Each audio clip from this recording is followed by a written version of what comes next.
And for me, that we've got to get the foundation right first. And one of those foundations is that there's a church is a people who are absolutely in love with Jesus and working for the good of one another. And so, if you like, this morning the first session was very much about building a key foundation in our church, getting those things right, building a genuine sense of love for one another and community.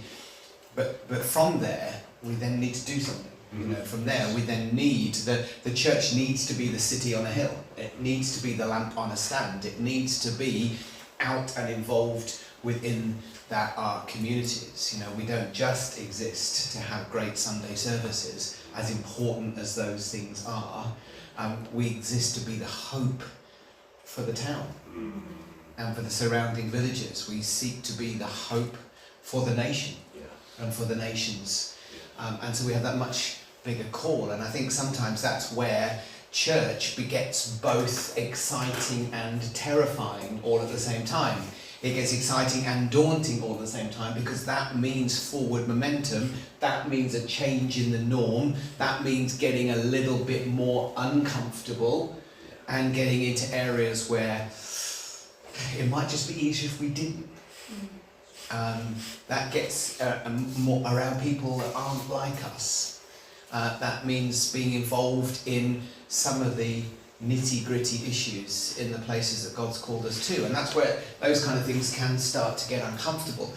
And you know, as I've been getting to know Tom and the leadership team here, and a little bit of, you know, coming down and visiting, and as I've been praying and knowing that this weekend is coming up, you know, you always want to kind of come with something that you feel, you know, God is speaking to the church about. And, you know, I love it when God speaks to us as a church, and I also love it when God speaks to someone else for our church and comes in and says, you know, and when those things line up, then that's wonderful.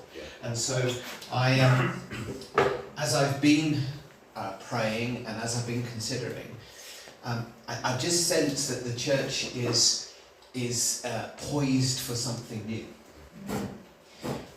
So I asked my son to come up with his.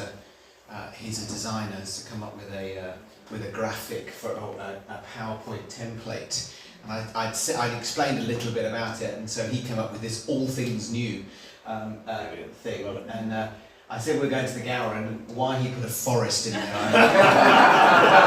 I'm not quite sure, but we're supposed to represent the weekend. But there is a sense, I think there is a sense of God wanting to do something new with the church and take you into new areas and new places, and I don't know what that is.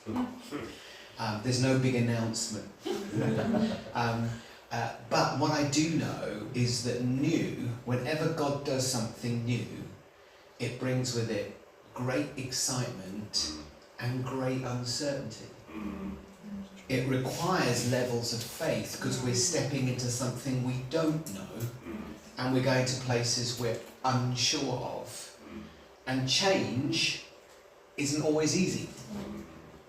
I can find that quite difficult.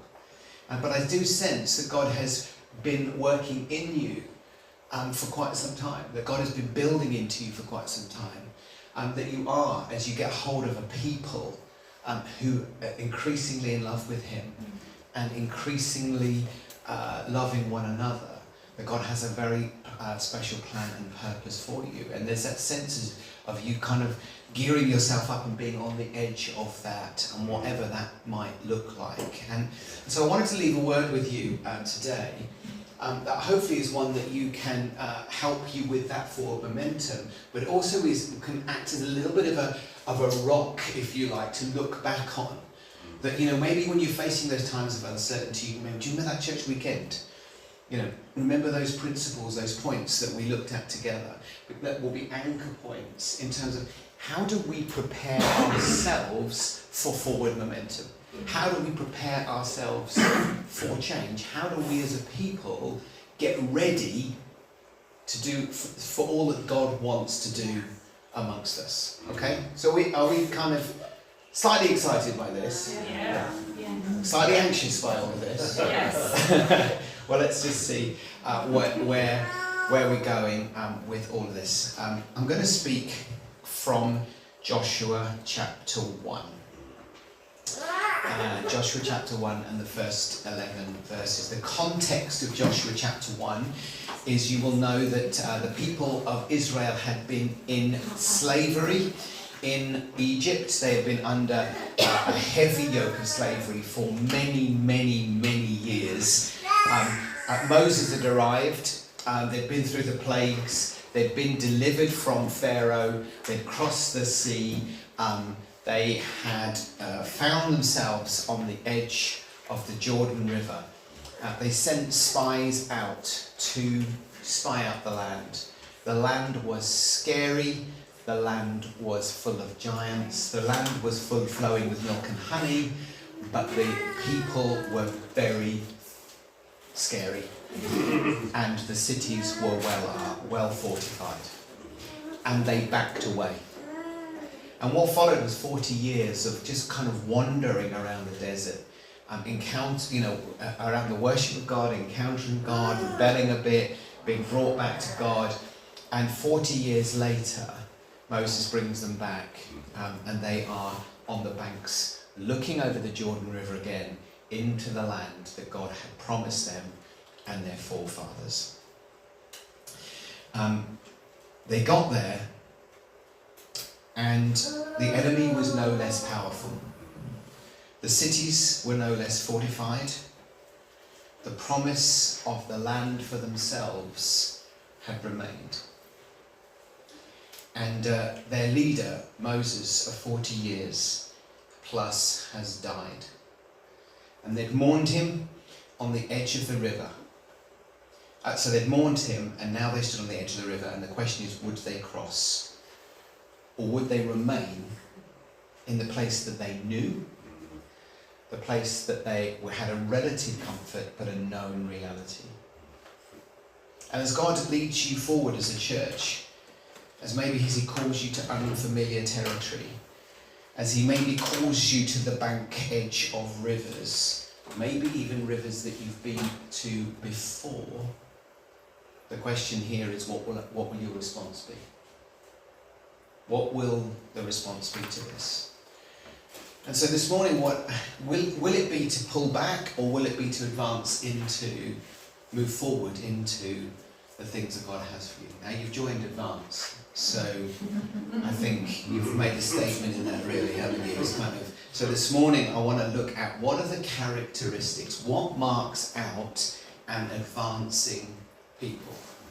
Okay? What marks out a people that are going to say, you know what?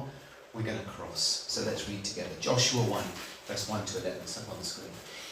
After the death of Moses, the servant of the Lord said to Joshua, the son of Nun, Moses' assistant, Moses, my servant, is dead. Now arise, go over to the Jordan, you and all these people, into the land that I am giving to them, to the people of Israel. Every place that the sole of your foot would tread on, I have given to you, just as I promised to Moses. From the wilderness and this Lebanon, as far as the great river, the river Euphrates, down to the land of the Hittites, to the great sea, towards the going down of the sun, will be your territory. No man will be able to stand before you all the days of your life. Just as I was with Moses, so I'll be with you. I will not leave you or forsake you, so be strong and courageous, for you shall cause these people to inherit the land I swore to their fathers to give them.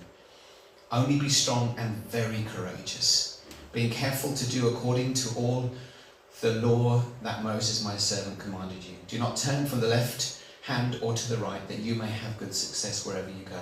The book of the law shall not depart from your mouth, but you will meditate on it day and night, so you be careful to do according to all that is written in it. For then you will make your way prosperous, and then you will have good success. Have I not commanded you? Be strong and courageous. Do not be frightened. Do not be dismayed, for the Lord your God is with you wherever you go. And Joshua commanded the officers of the people, pass through the midst of the camp and command the people, prepare your provisions. For within 3 days you are to pass over this Jordan to go and to take possession of the land the Lord your God is giving you to possess. So we've got 9 this time. I tried to find another 10, but I've got 9 characteristics of an advancing people. Okay. First one maybe is a little surprising, but advancing people let dead things die. Moses, my servant, is dead. Now, this wasn't news to Joshua. Deuteronomy 34, verse 7 and 9 told us that Moses was 120 years old when he died. His eye was undimmed and his vigour unabated. That's cool, isn't it? And the people of Israel wept for Moses in the plains of Moab for 30 days. Then, after the days of weeping and mourning for Moses were ended, and Joshua the son of Nun was full of the spirit and wisdom, for Moses had laid his hands on him. Moses had been dead for some time. Moses had already passed the leadership baton on to Joshua by laying hands on him. So why did God start off here by saying, Joshua, Moses, my servant, is dead? Sometimes God needs to abruptly remind us to let dead things die. And that to effectively move forward, we need to let go of the past. Grief, sadness, lament is right, it's appropriate. But there's also times where God needs to say, you know what, let's move on. Let's be forward looking. Let's cross that river.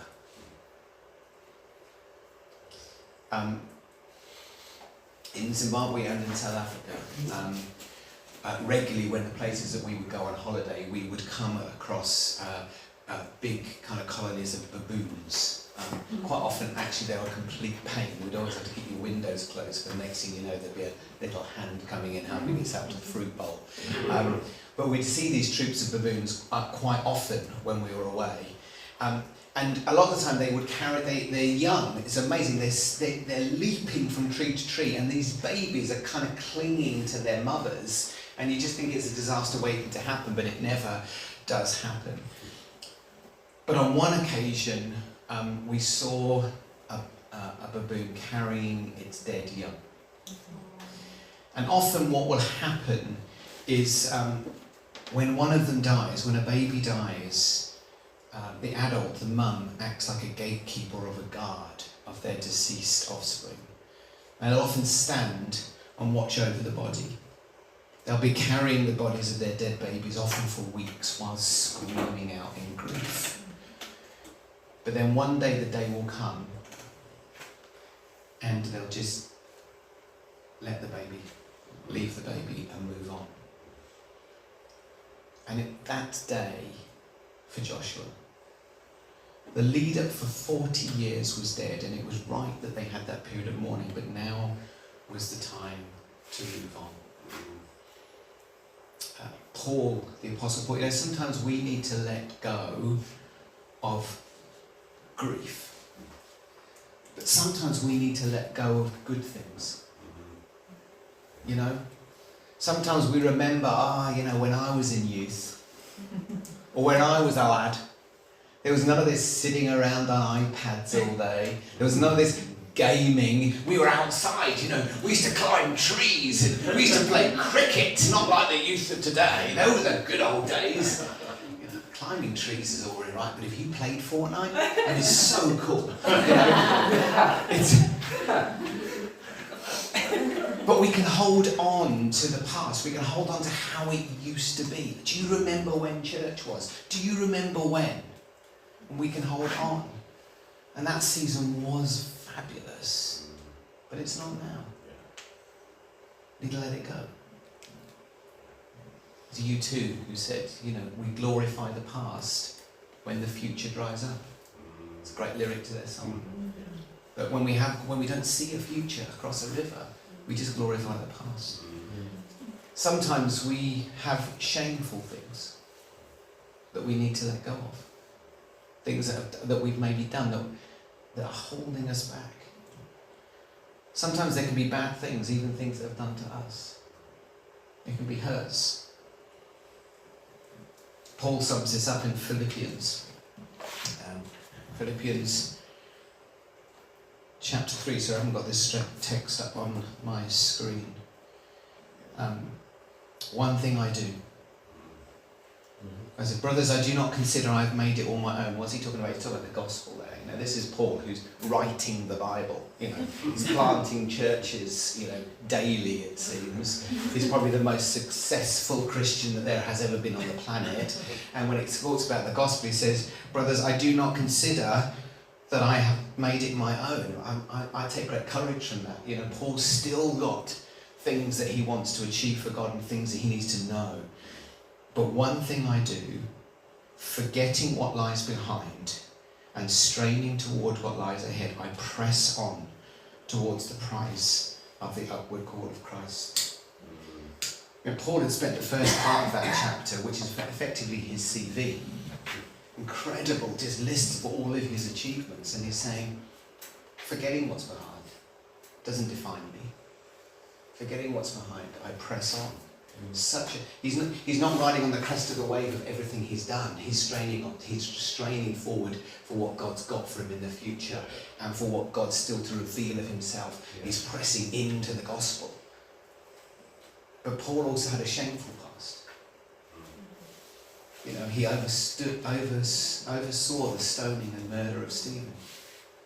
And I wonder what Paul was like in those early days after he got saved and he went to community group with Stephen's cousin. We might not have known his family, but he certainly knew people who knew and loved Stephen. I wonder how often Paul would have laid in his bed at night just racked with pain of what happened to that young man. But he's let it go. He's moved on. He's saying, forgetting what is behind, I press forward to take hold of all that God has got for me. I'm going to move ahead. Advancing people, let dead things die. Secondly, actually, before we get to secondly, let's just take a moment. I think it's just a moment now where God perhaps just wants to minister to one or two people here this morning who are carrying some pain, and are carrying some hurt, maybe even hurt from within the church, and it's stopping them from moving forward with joy. And it's stopping them, and it's, you're like the baboon that's just carrying this deadness around with you. I just believe that God just wants to lift that off you this morning. He wants to say to you, hey, Moses is dead. It's time to let it go. That pain, I know how awful it was. But let it go. It does inform you, but it doesn't define you. I think maybe there's one or two people who've had maybe successful pasts. Maybe they're now you've come into retirement and you're just like, I'm not quite sure what my purpose is anymore. I used to be. Just let that one go. Because God wants you to press in to what he has for you going forward. Maybe those who are still carrying grief. Some disappointments, breakthroughs that you thought you would have had by now. Maybe disappointment with where your marriage is at, disappointment with where your children are at, disappointments with where you find yourself, and you're holding on to those disappointments, and God's just saying, just let them go. Let them go. Just give them to me. It's a new season. That is the past. It doesn't define who you are.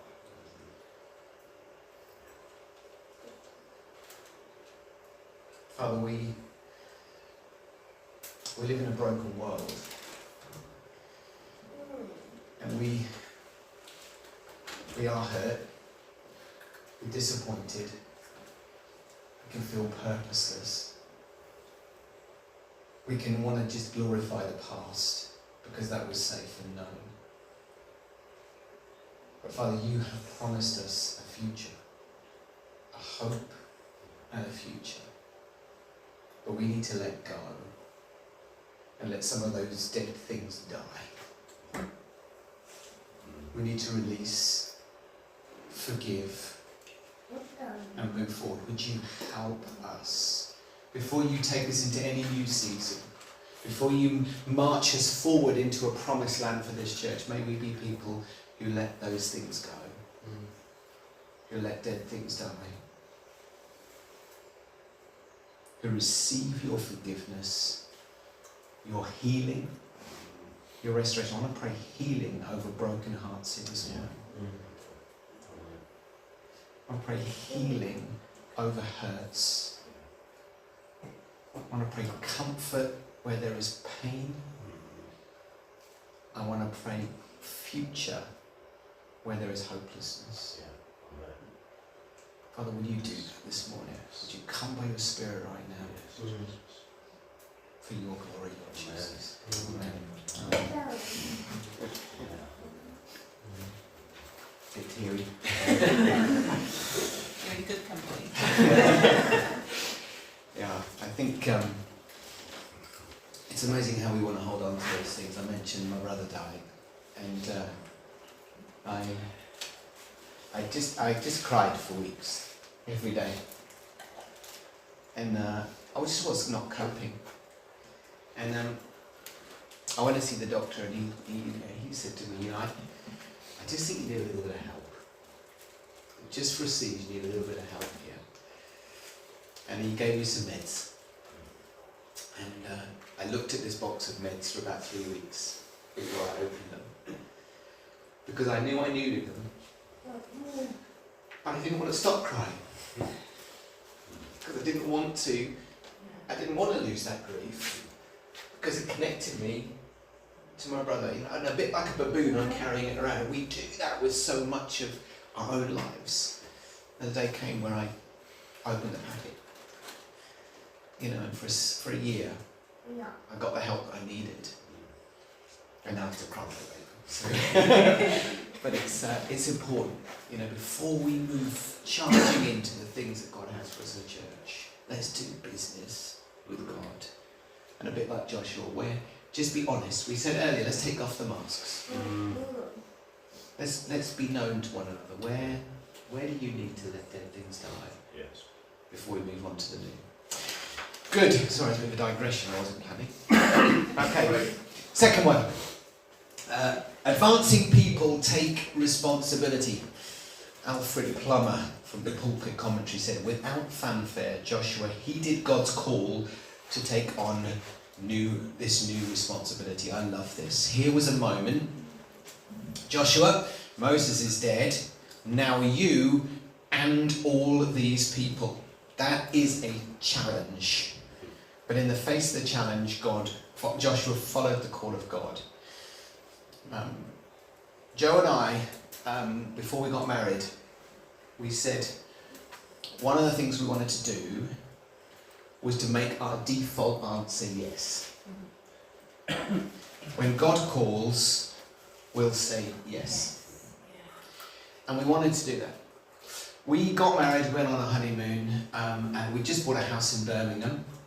There was one church that we knew of, so we said, okay, well, let's try that on our first Sunday here. So we went along to this little chapel, and afterwards the pastor said, oh, we'd love you to come for lunch. I thought, oh, that's very nice. Went home and he cooked a full roast dinner, which was very good. And we weren't quite sure if it was the church for us. And so the following Sunday, there was a Baptist church right on the corner of the road we lived on. So we said, let's go to the Baptist church. Their service was a little bit earlier. And being newly married and not having kids waking us up and things, we overslept. And so we'd missed the start of this church service. So we said, I tell you what, let's go back to Duke Street because their service is a bit later. And we got there, we're about 5 minutes late, and we crept into the balcony. And they had the worship time, and after the worship, the pastor jumps up, and the youth pastor was leading the service. But he said, the pastor's got announcements, so he comes to the front. And he said, is Stephen and Joanna here? I haven't seen them yet, are they here? So Joanna was glaring at me, like, what have you got us into? And they called us to the front and welcomed us into membership.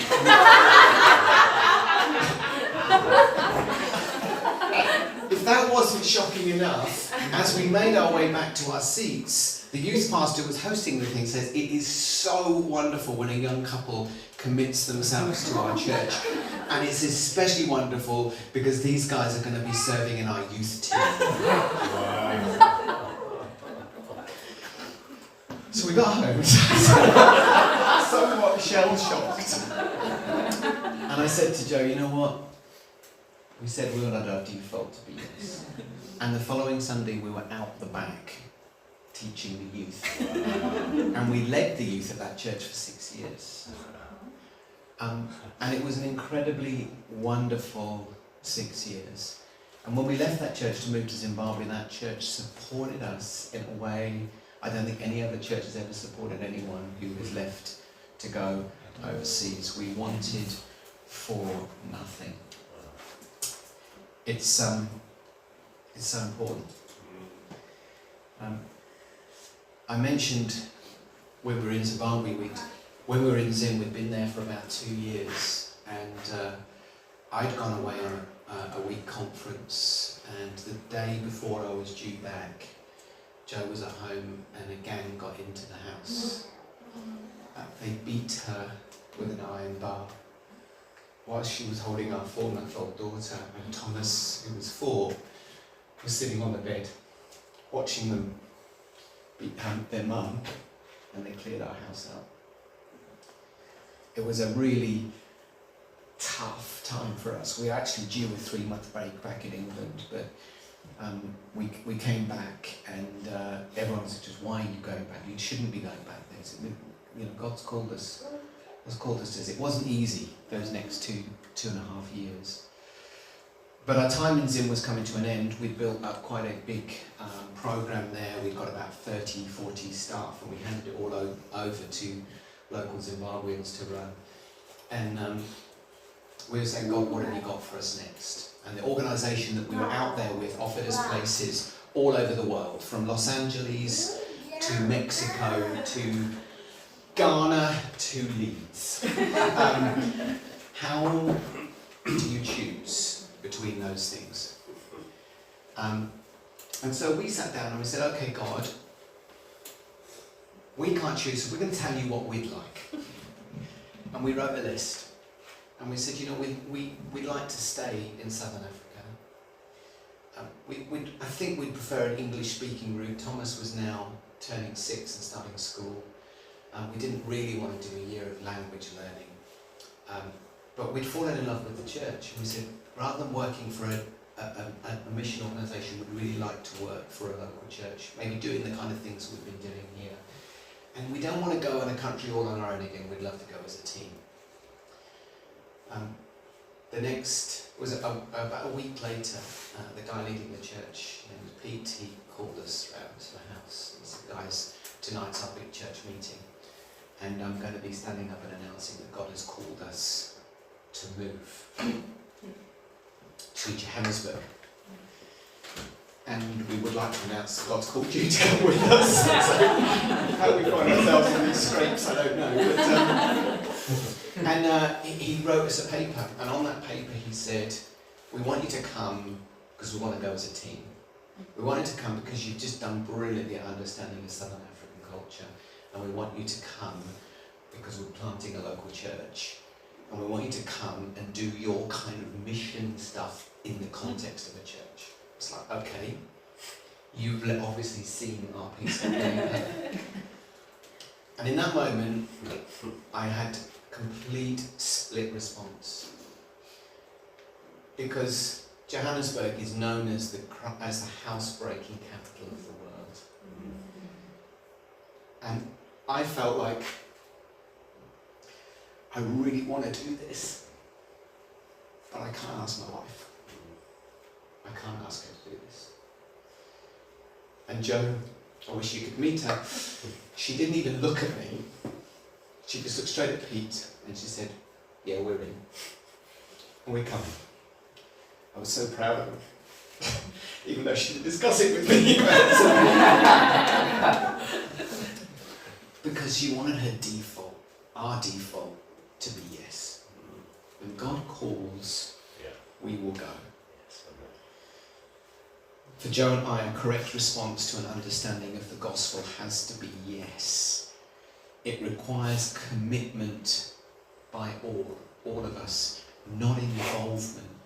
We're not involved in our local church, we're committed to it. We're all in.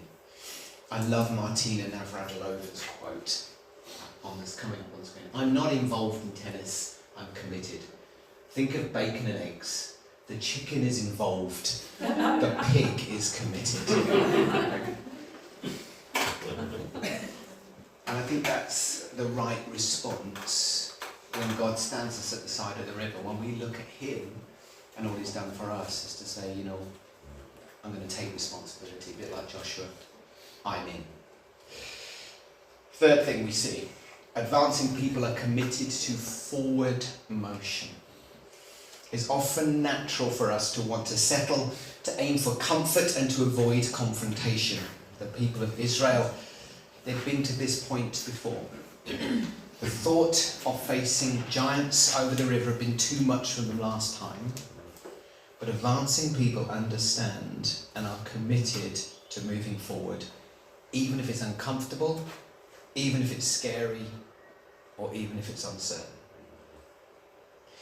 As a church, there is always difficult decisions that have to be made. In our own church, our church was growing quite rapidly, and it holds about 220.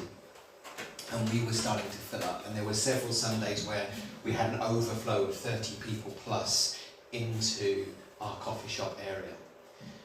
And I said, guys, we're going to make a decision here.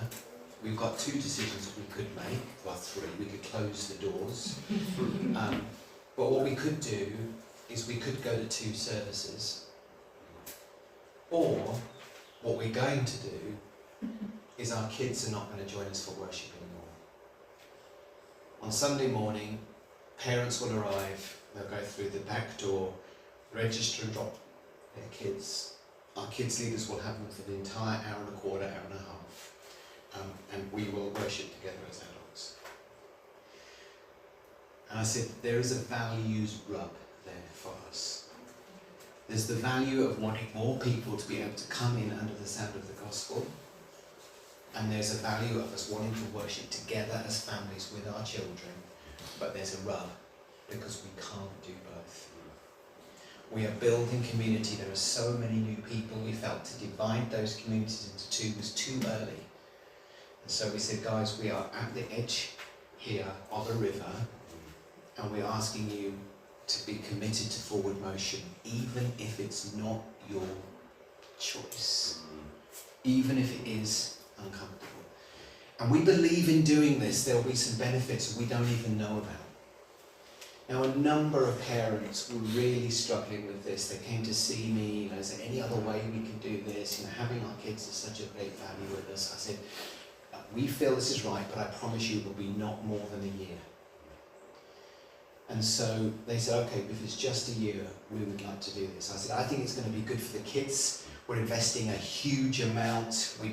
We put screens in every room. We loaded it with worship music. We got bands to go in and lead worship with the kids. And I said, I think it's going to be great for our worship as well. Because you want, as parents, you're going to be concentrated and engaged rather than on child control.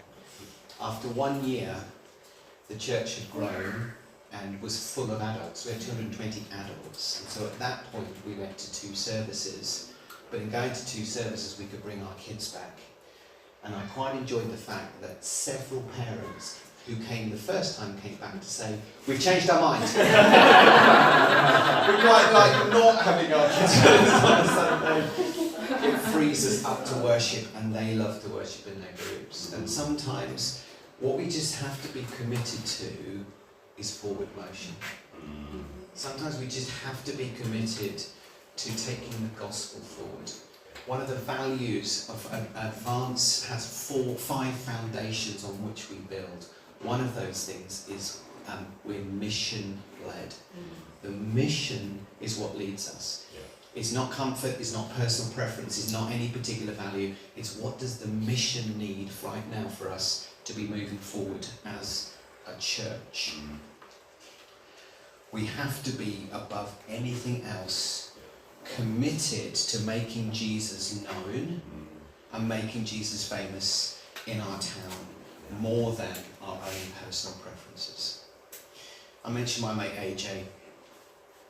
At the end of every single elders meeting, we'll close in prayer. He'll thump the table and shout, "Forward, men, I say, forward." That's how we leave every elders meeting. Forward. Ephesians 6, the armour is always on the front. There's nothing on the back. There are times when it's not possible to move forward. There are seasons in life where actually all we can do is stand. And I think we should acknowledge that. That might be together as a church, it might be as an individual. I mentioned earlier about my brother Matt when he died. That actually there were just seasons where, for me, just to stand firm was success. Just to get to the end of the day, still loving Jesus, was enough. Sometimes we do just need to stand, but the aim is for forward momentum. Ephesians 6:13, therefore take up the whole armour of God, that you may be able to withstand in the evil day, and having done all, to stand firm. Linked to this point is the fourth one, is that advancing people have a bigger picture motivation. I love the fact that the heritage that's in there.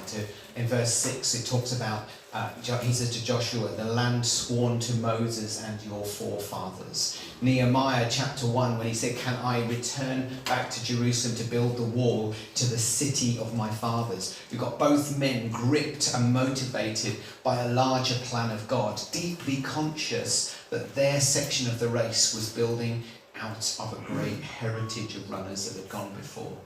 Hebrews 12:1, therefore, since we're surrounded by so great cloud of witnesses, let us lay aside every weight and sin which clings so closely, and let us run with endurance the race that is set before us, looking to Jesus, the founder and perfecter of our faith.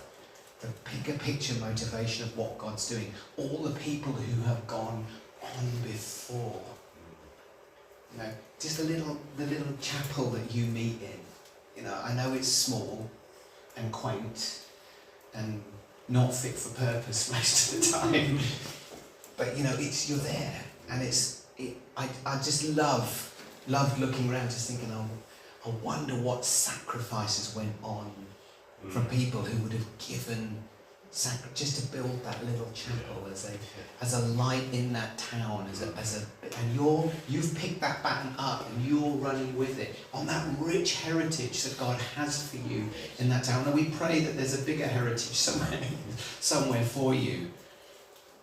Looking at what's gone before, reminding ourselves of the promises over the church. What are the promises over this church? Do you remind yourself of them? Yeah. Do you remind yourself of the heroes of the faith who've gone before you? Are you looking at your lives right now and having a bigger picture? There's a story of a guy who was building St. Paul's Cathedral. And he was there and he was laying his bricks, and someone said to him, what are you doing? He said, oh, I see you're laying bricks. They said, no, sir, I'm not laying bricks. I'm building a mighty cathedral. We've got a bigger picture motivation. We try and instill that into all of our serving teams. I hope if you ever come visit our church, one of our car parking team will help you find somewhere for you to park your car. And if you say to them, oh, what are you doing? They'll say something like, we're growing the church. We're building the kingdom. We're pushing back the gates of hell. And if you press them on and say, what do you mean? I thought you were parking cars. They'll tell you. You know, if you're a visitor to our church, maybe you don't know Jesus, and you can't find anywhere to park, and you end up parking 4 streets away, and then by the time you get to church you're late and it's started, and then you're going to struggle to find a seat. It doesn't matter how good the preaching is, or how great the worship is, or how much spectacular our kids' ministry is, they've already decided they're not coming back. So we're parking cars because we're building the kingdom of God. It's a bigger picture motivation. The key to you as a church is you press into the things of God. There's going to be areas where you feel uncomfortable. There's going to be times where things are done in a way that isn't your preference. But you need to be a people where the bigger picture, the mission of Jesus, is what takes centre stage. I've shared with you a lot about my mate AJ. His other great phrase he finishes most conversations with is, Stephen, love Jesus, the rest is just detail. So, good, next one. Advancing people are courageous. The reason God tells Joshua repeatedly to be strong and courageous, did you notice as we read it? I think it's 3, 4, 5 times, be strong and courageous. This is a great encouragement to me. It's one that I need, to be strong and courageous. Courage, so important, especially for our leaders, which is why encouragement is so vital in church life. Do you take the time to put courage into one another? And do you particularly take the time to put courage into your leaders? God took the time to put courage into Joshua. We need to be people who are putting courage into one another and putting courage into our leaders. Let's be an encouraging people. Courage builds strength. I love the fact God said be strong and courageous. Why? Because I am with you. Courage and strength comes to me as a church leader when someone says to me, I'm with you. I'm with you heart and soul. Count me in. You have no idea how much courage those words put into me as a church leader when people say, I'm with you. I mentioned I ran an ultra marathon. It was 90 kilometres. It took me just over 11 hours from gun to gun. And I was about 75 kilometres in, and it was like a grizzly bear jumped on my back. And I had a friend, Chris and Nikki, and they'd said, we're going to spot you. You know, they every 20, 30 kilometres, I'd see Chris and Nikki, would be yelling at me from the side, and they've got jam sandwiches and painkillers and all kinds of things in a bag just in case I needed them. And at this particular point, I looked close to death, apparently. And I visited the very depths of a man's soul. And as they yelled at me, Chris could see I was struggling. And he leapt over the fence, joined the race, and ran the next 2 kilometres with me. And then had to trudge back and find Nikki. But those 2, I would not finish that race, I don't think, had Chris not done that. That's how he just said, I'm with you. I'm going to jump over the fence and I'm going to run with you. When we face difficulty, opposition, or a tough road ahead, we need to remember that God is with us. We need that much bigger picture. Do we realise how big God is? We were running a project in South Africa, and I've been lobbying a number of companies to see whether or not they could help donate to what we were doing. And our equivalent of a Mars bar there is called a Bar One, and Tiger Brands had promised me that they would deliver some Bar Ones to my office. So I had Thomas with me. He must have been about 9 or 10 at the time, and we were just driving. I said, Tom, I just need to stop off the office. I've been getting someone dropped some chocolate off for me, and I just want to check that it's all right and it's been put in the right place. And so we get to the office, and I'm just unlocking the door, and Thomas said, as I was unlocking, Dad, do you think I might have a chocolate? Could I have a chocolate? And I said, I'm sure that's fine, Tom. And we opened the door, and he saw like thousands of boxes. And he just turned to me and said, or maybe 10. His whole perspective changed when he saw the level of provision. I'm not going to ask for a chocolate, I'm going to ask for 10 chocolates because there's so much. And I think sometimes there's a really good illustration for us in terms of that bigger picture of when we often look at our problem and it seems immense, but when we look at God and his provision, actually it's like, oh, okay, within the context that I can ask for more. It can change our perspective. We need to be able to hold on to that. Following Jesus is not easy, and to be fair, he never promised it would be. He did call us to follow him, to deny ourselves, to take up our cross. God is calling Joshua, and he's calling us to advance. He's calling us to take risks, to get involved, to deny ourselves, to walk away from what's comfortable for the sake of his kingdom. How do you think Joshua was feeling at this particular point? Brand new leader, all these people. Moses has done it for 40 years, is dead. He's been over. Him and Caleb were over before. He knows how tall those walls are. He knows how big those giants are. How's he feeling? I think he's probably got a very long list of reasons not to cross. Ecclesiastes 11 verse 4, he who waits for the perfect conditions to sow his crop will never sow it. David Blagden, the British yachtsman, said this: there's never a right time to sail across the Atlantic, there's only now or never.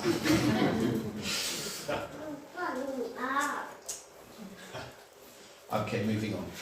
Advancing people. Advancing people honour God's word and spiritual disciplines. I love that this comes in here. Only be strong and very courageous, being careful to do according to all the law that Moses my servant commanded you. Don't turn to it from the right hand or the left, that you may have good success wherever you go. This book of the law shall not depart from your mouth, but you shall meditate on it day and night, so that you may be careful to do according to all that's written in it. For then you will make your way prosperous, and then you will have good success. As part of the call to cross rivers comes the call to relationship with God, to dedication to his word, to spiritual disciplines. I'm thinking if I'm Joshua, I'm saying, okay guys, you need to sharpen your swords. In fact, have we got enough spears? Do you think we should be making a few more? How's your armour? Have we got enough shields? Okay, bows, arrows, are they? That's how I'd have been preparing. Because be strong and courageous, read the word of God. Be strong and courageous, obey Jesus. That's our instruction to us. Charles Spurgeon says, calls us to be Bible gluttons. I had to get a Spurgeon quote in somewhere. Not a proper preacher unless there's one. I actually found a quote the other day where Tim Keller was quoting Charles Spurgeon, which I think probably makes me the greatest preacher. If you can get them both into the same sermon. But anyway, Charles Spurgeon said, calls us to be Bible. It is blessed to eat into the very soul of the Bible until, at last, you come to talk in spiritual language, and your spirit is flavoured with the words of the Lord, so that your blood is bibline and the very essence of the Bible flows from you. Alexander White, we cannot look seriously at one another's faces and say it is want of time, it is want of intention, it is want of determination, it is want of method, it is want of motive, it is want of conscience, it is want of heart, it is want of anything and everything but time. The reason we are not in the Word is for any of those reasons, but it's not time. If you want to do it, you'll find the time. John Piper, another name for serious intention is planning. Most Christians neglect their Bibles not out of conscious disloyalty to Jesus, but because of a failure to plan a time and a place and a method to read it. The result is not spontaneity, but the same old rut. And John Wesley, God himself has consented to teach the way. For this very end he came from heaven. He hath written it down in a book. Oh, give me that book. At any price, give me the book of God. I have it. Here is knowledge enough for me. Let it be my Homo unius libri, a man of one book. We have such a rich the Word of God. And it so helps us. And we if we neglect those things, we can charge forward into an unknown, but we're going to get unstuck. God's given us the book, let's use it. Spiritual disciplines. Let's be men and women after God's own heart. Okay, number 7. Advancing people resource themselves. Joshua commanded the officers of the people, pass through the midst of the camp and command the people, prepare your provisions, for within 3 days you're to pass over this Jordan to go and take possession of the land that the Lord your God has given you to possess. Everyone owned this. They prepared themselves. This is not all on Joshua. This was on Joshua and all of the people. Each person needed to prepare themselves for what lies ahead. There would have been a moment to think, for every one of them to think, am I in? Am I crossing? If I am, I'd best be ready. I'd best be prepared. As a church, you are called to have a significant impact in the town of Porthcawl. That's what God's called you to. Are you therefore prepared to have your life upended for that mission? Or actually, are you prepared for Tom to have his life upended? Or are you prepared? Because at that time, if Tom calls you to cross the river, are you prepared? We all have a part to play in this church. Are we up for playing that part? Are we up for doing the thing that God has called us to do? Number 8, advancing people stick together. This is a bit of a story of how the Reubenites, the Gadites, and the half-tribe of Manasseh had said to Joshua, they're on the one side of the river, and they'd said to Moses, actually, can we have this land? We don't actually want that. We'd love to inherit this land. And so they said, remember the word that Moses, the servant of the Lord, commanded you, saying, the Lord your God is providing you a place of rest and will give you this land.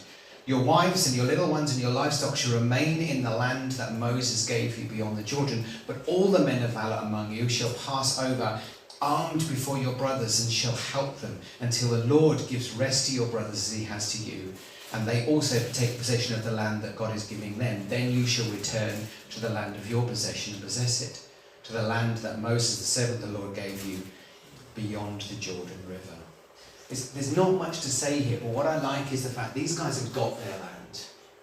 The other 9.5 tribes had to cross the river to get their land, and they're saying, no, we're one people, so we're going over with you. You know, whenever I've been involved in church planting, there's been a group of people who have gone, but there've been a group of people who have stayed. But you know what? We're all church planting. Because when these guys go, you've got to step up. When these guys go, they're going to need to fill their positions, their areas of serving, the things that they are doing. We're going to need to do. We all plant a church together, and sometimes in planting a church, some go and some stay. And with every initiative, some people are on the front line of it, but we do it together. We're in it together, and advancing people will stick together. So how did it all end? In chapter 3, verse 14 to 17. So when the people set out from their tents to pass over the Jordan with the priests bearing the Ark of the Covenant before the people, and as soon as those bearing the Ark had come as far as the Jordan, and at the feet of the priests bearing the Ark were dipped in the brink of the water, now the Jordan overflows its bank throughout the time of harvest. The waters came down from above and stood and rose up in a heap very far away at Adam, the city that is beside Zarethan. And those flowing down towards the sea of Arabah, the salt sea, were completely cut off. And the people passed over opposite Jericho. Now the priests bearing the Ark of the Covenant of the Lord stood firmly on dry ground in the midst of the Jordan, and all of the people passed on dry land until the whole nation had passed over the Jordan. Advancing people finish well. The people did it. As we look through the rest of the book of Joshua, we'll see the people inherit the land. It wasn't easy. There were problems, casualties, failures, sin along the way. But Joshua and these people crossed the river and they inherited the land promised to their forefathers. They finished well.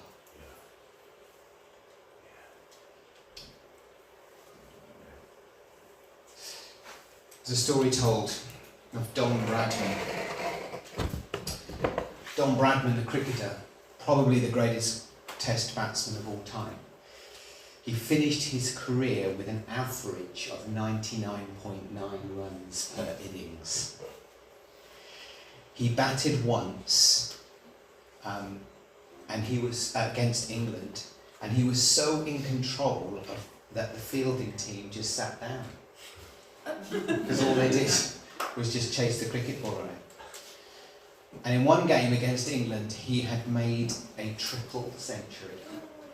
He was 300 runs not out in one day. And as he hit the 300th run,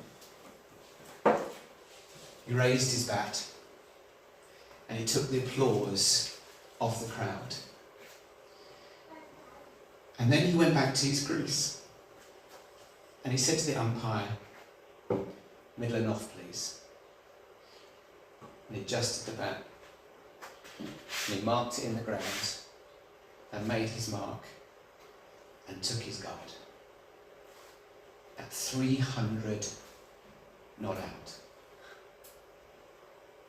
That speaks of a man who was not going to let his guard down. At 300 not out was as serious as in he walked out facing a duck. And this morning I want to encourage you as a church, don't let your guard down. Aim to finish well. To the older generation, I want to say this: you've run well, you've run hard, you've reached 300 not out. Don't settle. Don't let your guard down. Take your guard again. God's still got more runs for you to hit. God's still got purpose for you in this church. God has still got calling for you. Take your guard again. Walk with the Lord. Make the Lord your main thing. Ensure your life remains Jesus plus nothing. Help. Encourage. Disciple. Support. God. Keep an advancing river crossing attitude. Take your guard again. For those of you in your 50s, take your guard.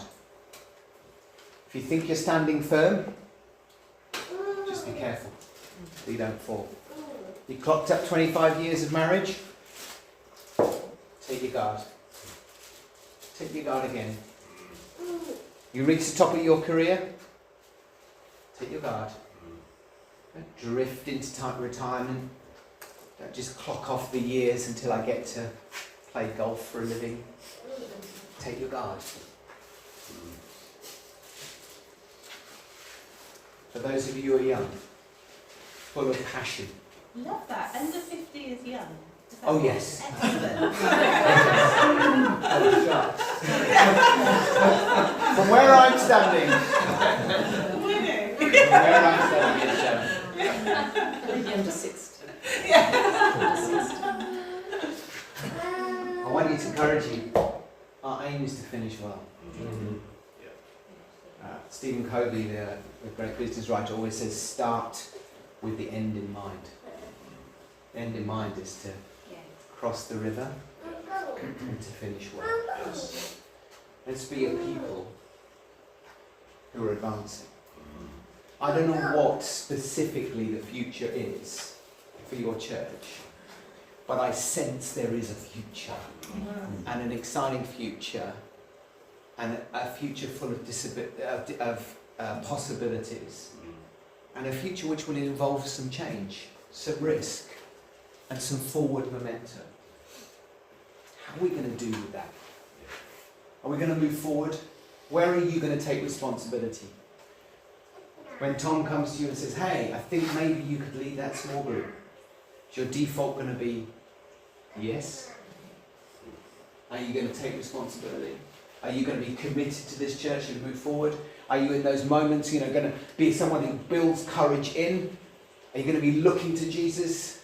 What about starting right now? How are we doing with our Bible reading and spiritual disciplines? How are we doing at preparing ourselves? How are we doing at leaning in and getting involved? Are we training? We don't just stand on the start line of a marathon having only just bought a pair of trainers. No, we train for it, we strive for it. How are we doing with that? What is God calling you to within this church that you might be able to, when the call comes, to say, I'm ready. I'm in. Count me in.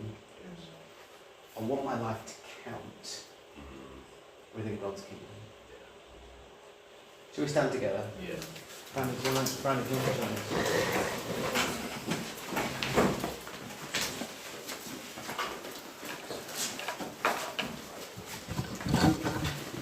Still